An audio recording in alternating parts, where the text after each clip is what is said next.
Saturday, September 23rd, 1989. An Army Ranger who had just purchased a home on one of Tacoma, Washington's most gang-infested streets quickly became a witness to various illegal activity happening out front of his home. He wasn't shy of confronting it or notifying the authorities, and soon after, he became the target of one of the most notorious street gangs Washington State has ever seen. And after shaking up the hornet's nest one too many times, his home was ambushed by the Hilltop Crips gang, but not before he invited 15 of his Ranger buddies over for a barbecue. 300 rounds, and 10 minutes later, the Crips were fighting for their lives.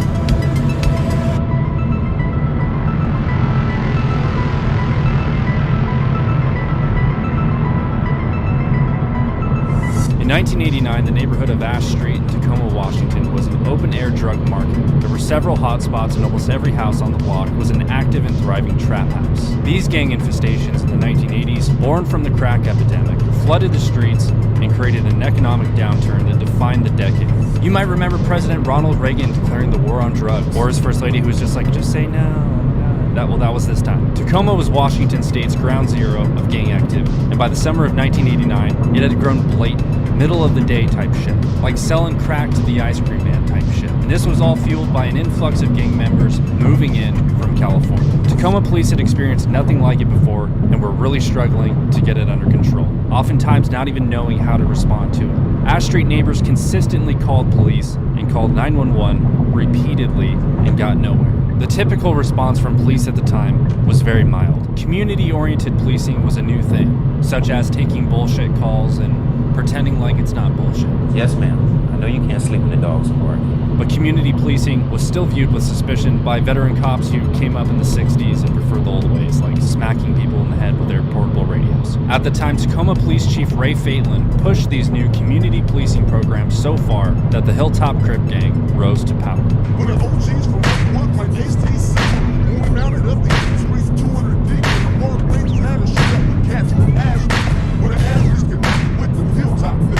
Had to shoot out the place out the Staff Sergeant William Folk of the 2nd Ranger Battalion 75th Ranger Regiment purchased his home on Ash Street in hopes that the neighborhood would soon turn around. To protect that investment, he was determined to help push the drugs and gangs out by any means necessary, which may seem crazy to most people, but Staff Sergeant Folk was not most people. He was an elite operator who at a moment's notice could hit hard and smash fucking everything. You know, Ranger shit. But violence was the last thing the Staff Sergeant wanted, and he remained optimistic. In the summer of 1989, Folk returned from a December deployment in Panama to find the neighborhood worse than when he left. Along with other neighbors who were honest, hardworking people, he formed a neighborhood group that pressed police, demanding action. The neighbors started making signs, protesting, and taking pictures of the drug dealers. Even as the tension on Ash Street rose, Chief Faitlin made a decision he would later regret. Hamstrung by budget constraints and desperately short on the patrol side, he shifted 4 of 6 officers away from the Hilltop Crime Management Team to launch a community policing pilot project. The neighbors on Ash Street reacted with dismay. Under fire from citizens and the city council, a local Tribune covered the controversy, noting efforts by Ash Street neighbors to monitor the drug activity themselves. After the News Tribune piece, drug traffic on Ash Street slowed, but only so much. Staff Sergeant Folk was used to seeing more than 100 cars pass through his block on any given day, and after the story appeared, it was down to 20 cars. Folk decided to install a video camera in his upstairs window to record the traffic. He organized a neighborhood barbecue as a show of public unity, set for 3 p.m. Saturday, September 23rd. He invited neighbors, friends, Ranger buddies, and thought nothing more of it. The day of the barbecue, a group of Hilltop Crip gangbangers acknowledged Folk outside of his residence and gave him the gun finger. It came from a car full of Crips. Driving by his house, the index finger pointed, thumb up, a little flip of the hand, and the mouthed words, boom, boom.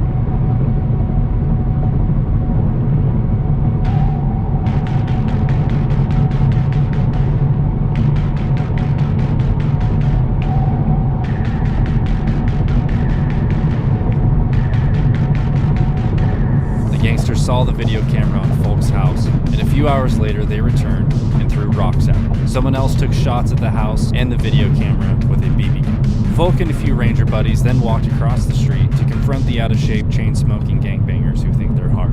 Folk told them to stop throwing things at his home and the neighbors' homes, to stop shooting BBs, and to instead turn their lives around and find better ways. The gangbangers warned him to take the camera out of his window. The gangbangers suggested the staff sergeant didn't know who he was dealing with. The staff sergeant suggested the gangbangers didn't know who they were dealing with. They then told him, "Your history, bitch," and told him they were going to burn his house down and light him up as soon as the sun goes down. Folk decided to walk away, and before he returned to his home, he overheard one of the Crips stating, "I'm going to shoot that army son of a bitch." Folk then walked inside his house. He picked up his telephone, called some more of his ranger buddies from the 2nd Ranger Battalion, and invited them over for a barbecue, suggesting it wouldn't hurt if they came armed. In translation, bring your own bullets. "Hey guys, let's have a barbecue." "Okay, well yeah, what are we gonna smoke?" "Just some Crips."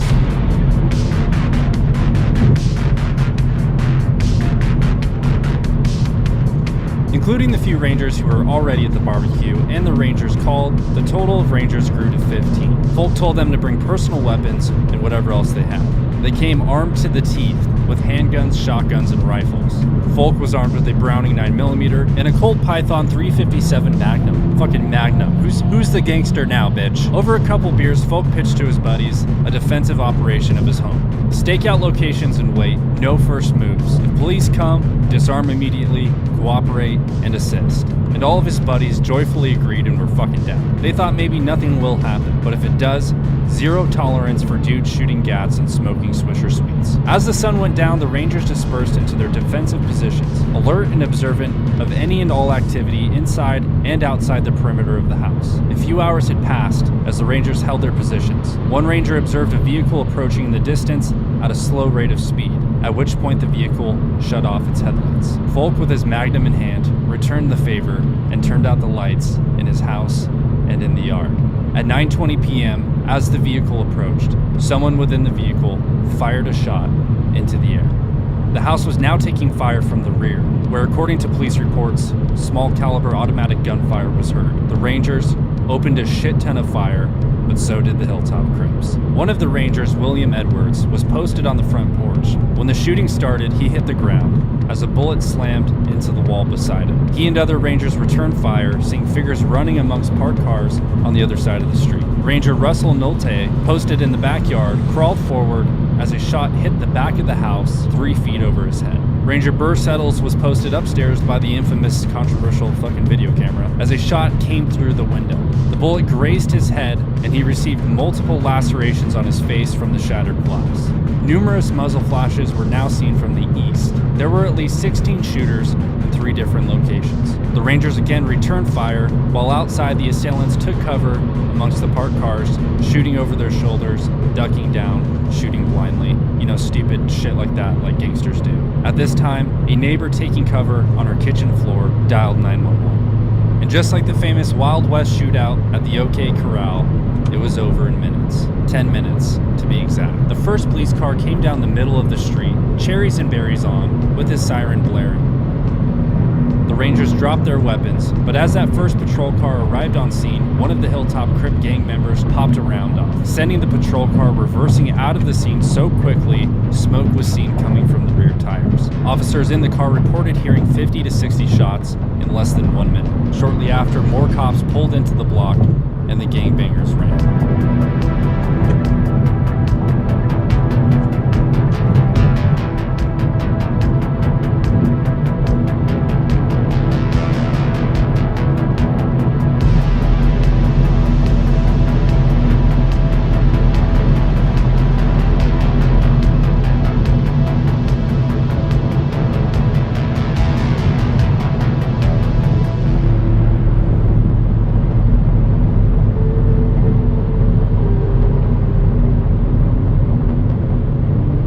The unarmed staff sergeant walked out the back door to his driveway and the alley behind his house. He felt someone behind and didn't fight. A hand shoved his head down and a voice ordered him to the ground. One gang member by the name of Frankie Strickland was cornered by a police canine. In found to be in possession of 16 rounds of 9mm. He said he was holding them for a friend, but couldn't remember the friend's name. You know, like a fucking liar. He also said the same thing about the pistol he was carrying. It was for a friend. Another suspect was carrying copper-headed rounds for a gas gun. Once the situation was under control and the officers learned about the Rangers' defensive operation, the responding sergeant of the Tacoma Police Department wasn't too happy about it. He lectured Folk and the other Rangers for not calling the police for assistance until shots were fired,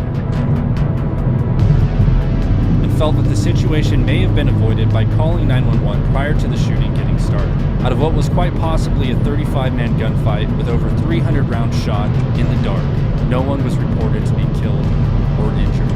For 20 years, the official version of the shootout held that miraculously no one was hurt, but there are rumors injured gang members did not seek medical attention for obvious reasons, and some may have even been mortally wounded. And according to Folk himself, during the firefight, one gang member rushed towards Folk's house. I guess he thought he was gonna John Wayne it, Folk remembered. One of the Rangers took aim and hit the gangster in the shoulder. The attacker staggered back and ran away. The moment goes unmentioned in police reports and witness accounts of the time. Unverified gossip holds that the wounded man was treated at a Seattle area hospital over an hour away from Tacoma.